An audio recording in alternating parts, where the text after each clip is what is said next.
మీ ఇల్లు ఎప్పటికీ పటిష్టంగా ఉండాలనుకుంటున్నారా? కాన్ లైఫ్ కెమికల్ తో ఇది సాధ్యం. ఈ నెంబర్ను సంప్రదించండి.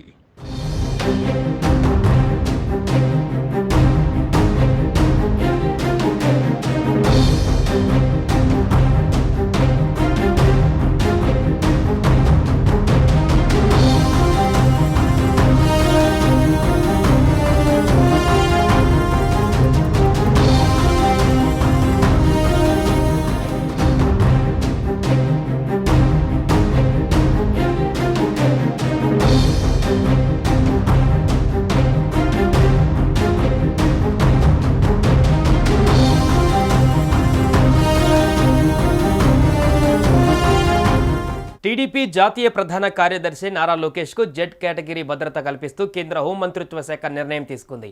మావోయిస్టు హెచ్చరికలు, యువగలం పాదయాత్రలో చోటు చేసుకున్న భద్రతా వైఫల్యాలు, నిఘా వర్గాల సమాచారం మేరకు భద్రతను పెంచుతూ కేంద్రం నిర్ణయం తీసుకుంది.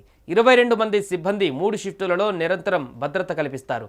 వీరిలో 4-5 ఎన్ఎస్జీ కమాండోలు ఉన్నారు. గతంలో లోకేష్ తండ్రి టీడీపీ అధినేత చంద్రబాబు నాయుడుపై హత్యాయత్నం జరగగా తీవ్ర గాయాలతో బయటపడ్డారు. ఈ క్రమంలో ప్రస్తుతం ఆయనకు జెడ్ ప్లస్ కేటగిరీ భద్రత ఉంది. వైసీపీ అధికారంలోకి వచ్చిన తర్వాత లోకేష్కు security review committee Z category కల్పించాలని చేసిన సిఫారసులను పక్కనబెట్టి వై కేటగిరీ భద్రతను ఇచ్చింది. కక్ష సాధింపు చర్యలలో భాగంగానే రాష్ట్ర ప్రభుత్వం ఇలా చేసిందని, లోకేష్కు తగిన భద్రత కల్పించాలని కోరుతూ ఆయన భద్రతా సిబ్బంది చాలాసార్లు కేంద్ర రాష్ట్ర ప్రభుత్వాలు, గవర్నర్, హోంశాఖలకు లేఖలు రాశారు. వైసీపీ ప్రభుత్వం తనకు సెక్యూరిటీ తగ్గించిందని లోకేష్ పలుమార్లు విమర్శించారు.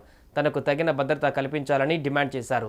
ఆయన భద్రతా సిబ్బంది పలుమార్లు కేంద్ర రాష్ట్ర ప్రభుత్వాలు, గవర్నర్, హోంశాఖలకు లేఖలు కూడా రాశారు.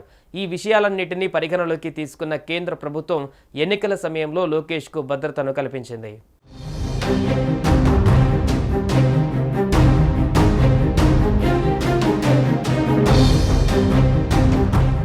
సుమన్ టీవీలో మీ పర్సనల్ అండ్ బిజినెస్ ప్రమోషన్స్ కోసం కింది నెంబర్కి కాంటాక్ట్ చేయండి.